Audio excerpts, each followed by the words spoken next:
I just totally fucked that up. All right, new try, second try. Let's do this again. All right, gotta turn music down.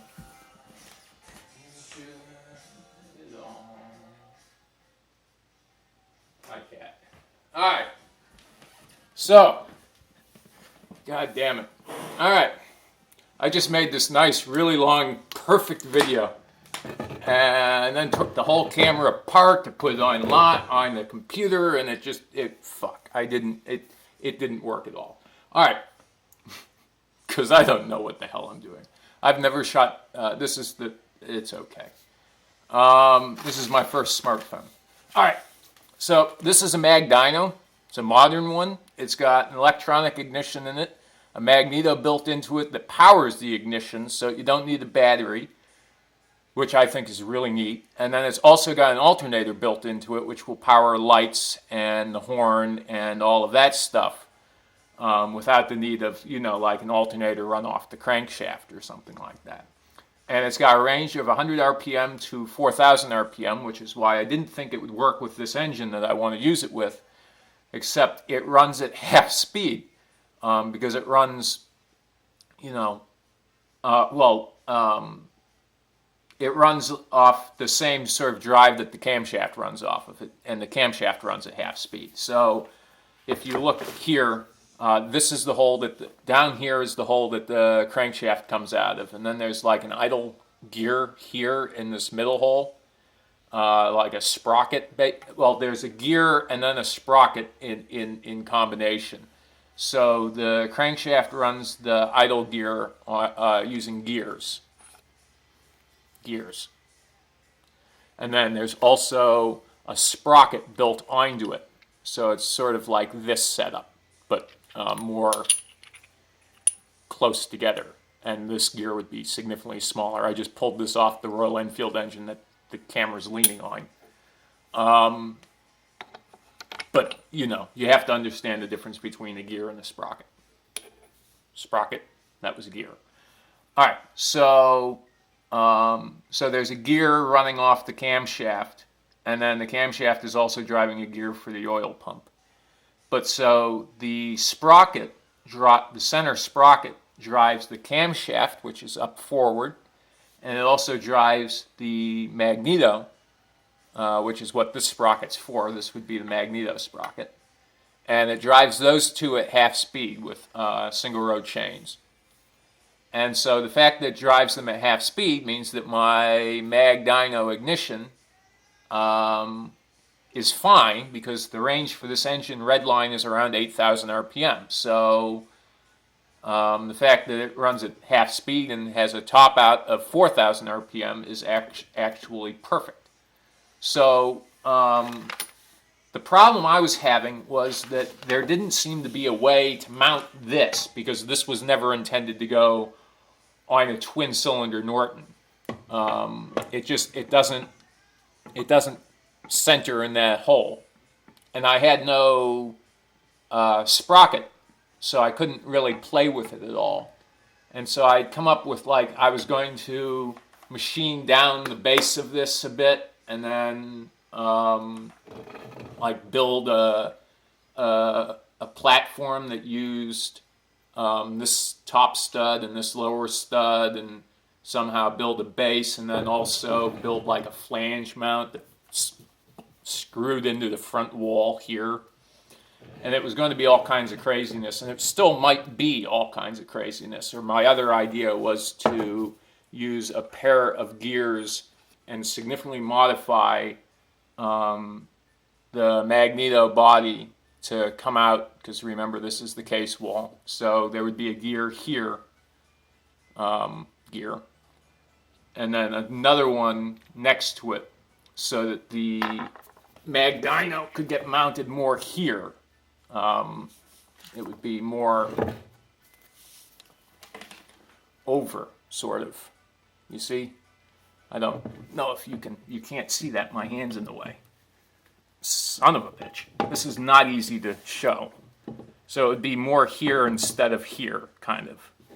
But then what I figured out or discovered, which might actually work, is that, all right, so, all right, this is not going well, clearly. But, so I have to unscrew the nut on the stud for the mag sprocket, and then insert this through here.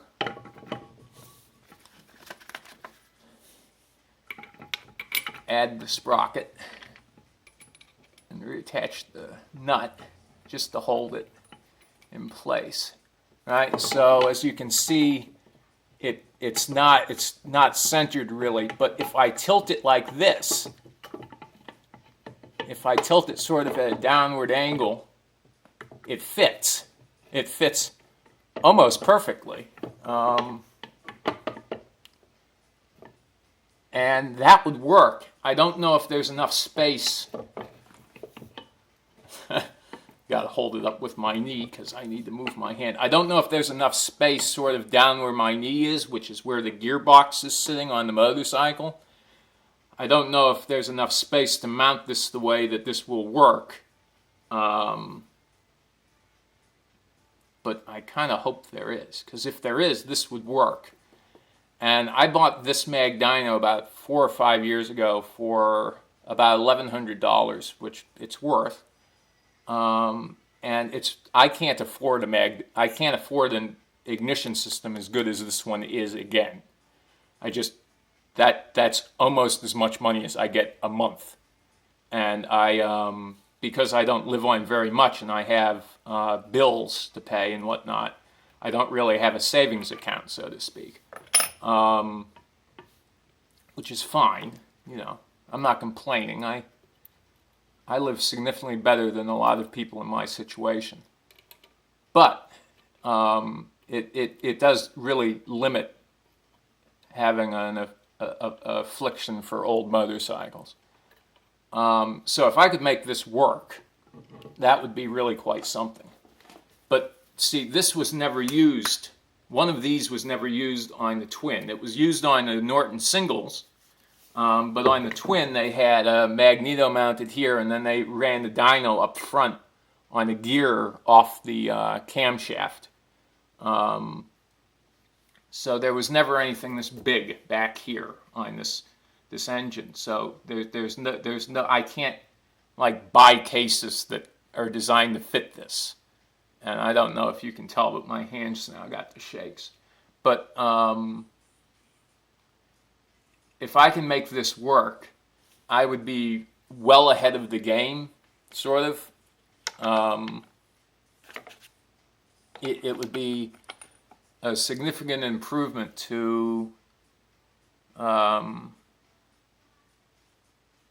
anything I can afford. I was going to buy a BTH Magdyno, which is basically just like this, but without the alternator built into it. But they're $800, and that is really stretching the limits of sort of my budget for any stretch of time at this point. Because as I said, that's more than half of my monthly take home, and between house bills and food and you know, life, that's more money than I can afford. Which is why I really want to figure out a way to use this, and I think I have now. It's just a matter of seeing if I can make it work. So the next step will be to go down into the basement and well, the first thing will be to finish the primary, because I now have the chain and the sprockets and the new clutch basket and the new clutch plates and everything. So I can reassemble the primary over on this side, which is where the engine sprocket would go, and then the clutch is off the gearbox. And also, if I can make this work, I don't need to run an alternator inside of the primary case, which means that well, it's nicer. It also means that, well, it doesn't actually, it's okay. That the point I was about to make doesn't really matter. But so the next step is to go down in the basement and pull the timing cover off my P11 and pull the K2F Magdyno out and the auto advance out, and then to start playing with this Magdyno that I have and see if I can make it work inside of the room that I have. And if I can, well, that would be fantastic. Because this is everything, you know. This is the alternator, the ignition, the Magdyno, and the coil is back here, twin coil. So this really is, it's the whole smash. It's a really bit of trick kit. I don't know if I can do it. Although I'm fairly confident that I can do it. It just won't be pretty, but none of my bikes ever are. Not the ones that I have, you know, built. I don't care about pretty. It's form over function. I mean, it's function over form, always. Form over function. I don't know why I said, because I'm dyslexic. That's why I said that. Anyways, we're going to hit stop and then take the fucking camera completely apart again and upload this again. And this next one won't say that it's only 11 seconds long, which will be amazing. Cheers.